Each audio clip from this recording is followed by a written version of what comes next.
So in addition to the humanitarian crisis from refugees fleeing Ukraine, the war in Eastern Europe is causing a global wheat shortage that could push tens of millions of people over the edge who are already teetering on the edge of famine. But we as preppers, we know we need to act. So this is what I've been doing, so let me show it to you.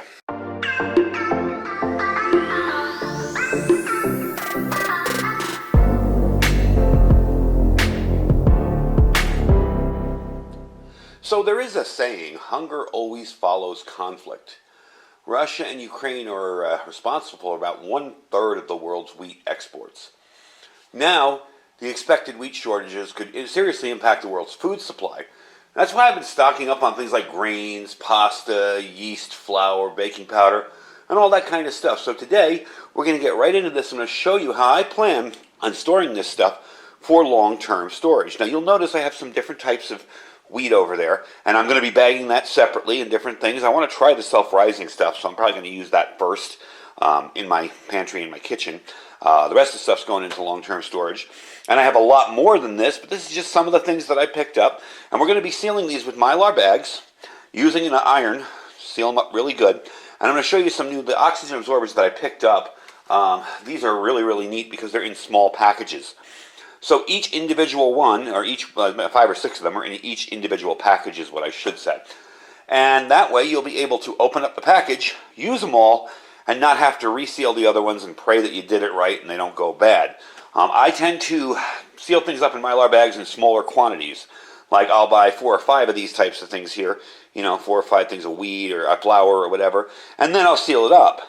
That way I have a little more room where I store it instead of doing a big bucket, although I do have buckets of wheat stored and buckets of flour stored. But I tend to do that now just when I'm stocking up for a little bit here and there, because I can always use that stuff later in smaller quantities. The pasta, I've been packing this stuff in for a while now. As you know, if you go through any of your local grocery stores, pasta's hard to come by. And some of the stuff was dollar store stuff, some of the stuff was Walmart, some of this was Albertsons, kind of mixed and matched. Mac and cheese, this is just a suggestion. I'm not going to seal this up in a bag. But that's just a suggestion. If you like that, if your kids eat that, start stocking up on it because it's going to get hard to get. I have picked up baking powder and, of course, yeast. And I find if you keep that in a fridge, the yeast is good for years. I really have never had any problem with yeast going bad, as long as I've kept it refrigerated in a dark, cool kind of area. The baking powder I got for making my bannock bread, and if I run out of yeast, who cares? I got baking powder, I can make bannock bread. Anyway, I'm going to start off with the pasta here. I'm going to seal these 4 bags up into a Mylar bag. I'm going to show you how I do it. I'm even going to throw an oxygen absorber in there. I just want to make sure there's no bugs or anything residual.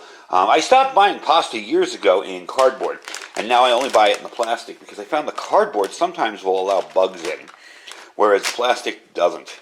So I haven't had those long enough to have bugs in them or anything. So we're going to seal that up first. I'm not going to seal this rice up, but this is just a suggestion. Get yourself some rice. I got buckets of rice put away. I just bought some extra just to keep, in my everyday rotation. But yeah, we're going to seal that up first and try it out, see how we like it. But yeah, we're going to seal that stuff up first and see how that goes and move on from there. So let me show you how I do my storage and my sealing up with my Mylar bags and oxygen absorbers. All right, so we're going to start off with the first bit of pasta that I have over there. These noodles are different, so I'm going to keep them separate. These elbows are a little bit bigger. I don't really think it matters, but I'm going to keep them separate anyway. We're going to be using a very thick, nice Mylar bag. I picked these off of Amazon. I will probably put a link down below if you can find them. These are really nice because they seal up really easily. Again, you notice I have a piece of wood here. What we're going to do is put this piece of wood right here, roll it up, and put an iron over it. That's why I have an iron plugged in over here, and seal it up. So the first thing we're going to do is do this 5-pound bag of pasta. I want to show you these oxygen absorbers as well. This is what I was talking about in the open there. They come in packs of like 5. I believe they're 5 each. So if I need to use 5, which I'll probably use today, I just open it up, take them out, and open them. And I don't have to worry about them being bad or, sealing them back up or anything like that later. So, first thing we're going to do is pop this bag open here. See if I don't know if these have gusseted bottoms. I don't believe they do. But really, it's actually easier to do it this way. And I'm just going to stick one end of this bag in here and one end in the other. we're going to fill it up. Now I do have a good amount of pasta stored. I found this actually, and I was really shocked because I haven't seen the Great Value 5-pound bags in a very, very long time of pasta. And, you know, our pasta aisle at Walmart has been cleaned out, as well as all our local stores. There's really not much there. If you live locally, you'll know our Smith's is a little bit better, but it's all starting to get in very tight supply. And that's because there's such a grain shortage going on right now. So, get down in there. There we go. I'm really impressed that I did that without making an absolute fool of myself and spilling all that pasta everywhere. So, we're pretty good there, you know. I'm going to stick a couple of oxygen absorbers in here. Leave that there so it doesn't fall. Get my scissors and cut this open. A little trick about the oxygen absorbers. As long as they are soft like that, they are good. You don't have to worry about them. I'm going to put 2 in here, like that. Then I'm going to fold this up, and then we'll go from there. Now I'm not, you know, I know some people say don't use oxygen absorbers in this or that or whatever. I've never had a problem using them in pasta, to be completely honest with you. I've never had an issue. So that's why I'm using them in this. I find it does keep the stuff fresh. I mean, I have a bag of pasta that this is replacing actually, that I opened up that was 10 years old, and it was still as good as the day I got it. So I'm just going to take my iron now and kind of run it across that seal a little bit. We're going to seal a little better. This is just to start with here. Okay, there we go. That is sealed up. You can see it. The end needs a little work there, but you can see that is sufficiently sealed up. Now I am going to flatten this out because there's still a little air in there, so that gives me enough time to kind of flatten it all out and make it perfect. And again, this is kind of messy here because I'm doing this on a smaller table. Normally I would do this either on my storeroom floor or the kitchen counter. Anyway, there you go. So when I'm done here, I'm going to take one of these labels and I'm going to label it. Or you can just write right on the thing. These labels came with the Mylar bags. I'm going to label it. I'm going to do this bag of pasta. And then I'm going to come back and I'm going to show you how I do the spaghetti. Alright, something else interesting to note about your oxygen absorbers. I want you to see this. There's a little indicator in here that's purple. That's just a separate piece of paper in there. See that little purple? When these are new, when they work well, and when they're not work well, when they're fresh, they'll be pink. Okay? So once you open these and you see that purple, you know you got to use them. See how that's pink? That's purple. So those got to be used up, and we are going to use them up rather quickly. One of the things I try to do to mitigate some air getting in there is just kind of fold them over like that as best I can. You know, you're not going to get every little drop of air out of them. They're going to get exposed, but you don't want them exposed too much. So we're going to seal these up. What I like to do is just cut them open on the top here. And yeah, there are 2 different types of spaghetti. I don't care. It's all spaghetti. It's all going to boil up and be good. I get it where I can get it cheap, and I believe I got these 2 from the dollar store before they went crazy with raising their prices to $1.25. I got them for 50 cents each. So, again, the reason I'm sealing these with the iron is I don't trust the Ziploc seal. It's a good seal if you want to just casually store stuff, you know, keep bugs out, but nah, not long term. Not long term, you won't be able to get the kind of seal you're looking for really long term storage. And that's why I'm using the iron to finish off the seal. Alright, so we got a nice big bag of pasta in there, packed really well. Okay. Now, I am going to take, because these are already going bad quick, let's see, are they still soft? Yeah, they're starting to get a little harder, but they're still soft. They're still usable. They'll still absorb oxygen easily. I'll toss them in there. I'm going to try and get this as flat as possible. Okay? Because I don't have a lot of real estate there to seal up. And I could use a bigger bag, but I have so many of these pasta bags this size with pasta in it. This is fine. You know, this will work just what I need it to do. Okay. Put it down a little bit more there. There we go. I just want to get that edge sealed up with the iron. You could do a little bit differently. The only reason I'm doing it on this piece of wood is because I'm working with plastic here. And I don't want to melt the plastic of my table. I probably, after that, I'm going to fold this over and just give it one last little careful, actually, let's do it this way. do it this way so I don't melt anything. One last little fold over here. Seal that edge up good. There we go. The Ziploc bags are cool, don't get me wrong, and for short-term storage, I have no problem with it. But for long-term storage, they won't hold. They won't let you suck in all the air. So there we go. I got 3 pounds of pasta stored there. I'm sorry, 4 pounds because I put the other one in. So I'm going to label it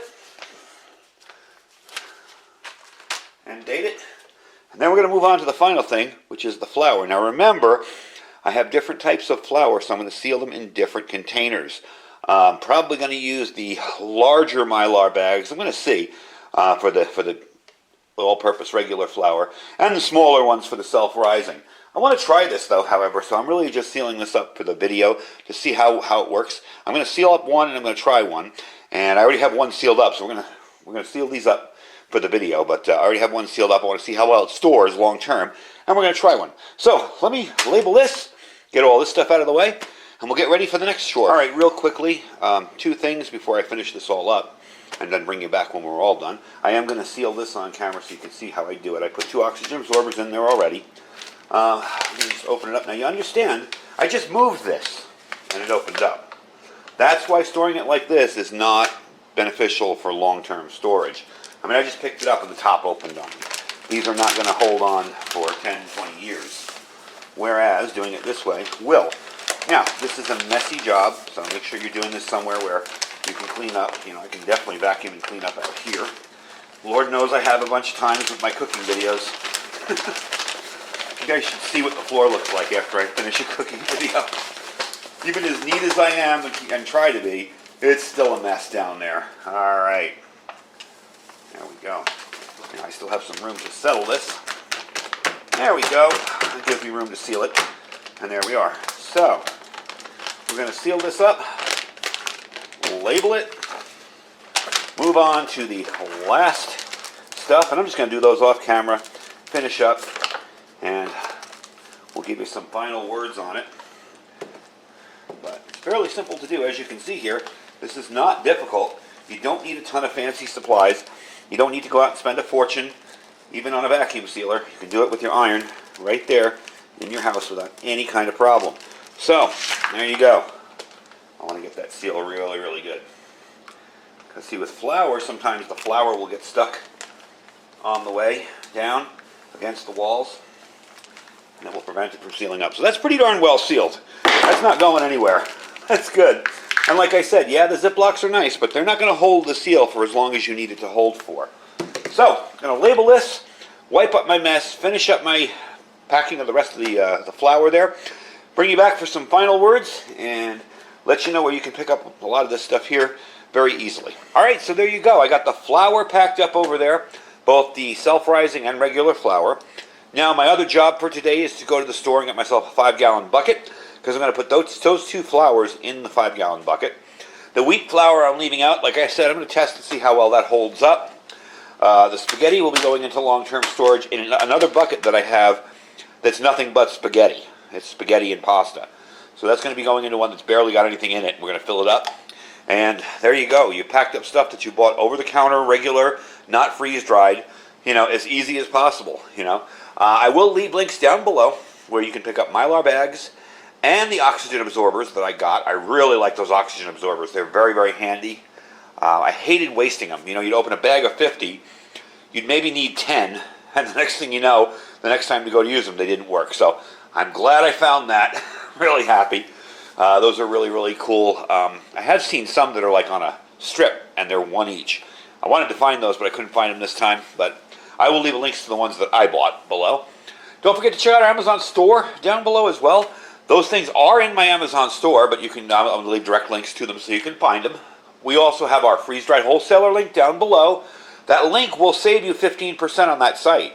And I can't tell you how many, I mean, I've gotten emails from people, I've gotten phone calls, I've gotten messages on YouTube, you know, in the comments section, people thanking me for saving a ton of money, and that really feels good. I'm glad I can help you guys get better prepared just by using that link. So that's pretty awesome. So check them out.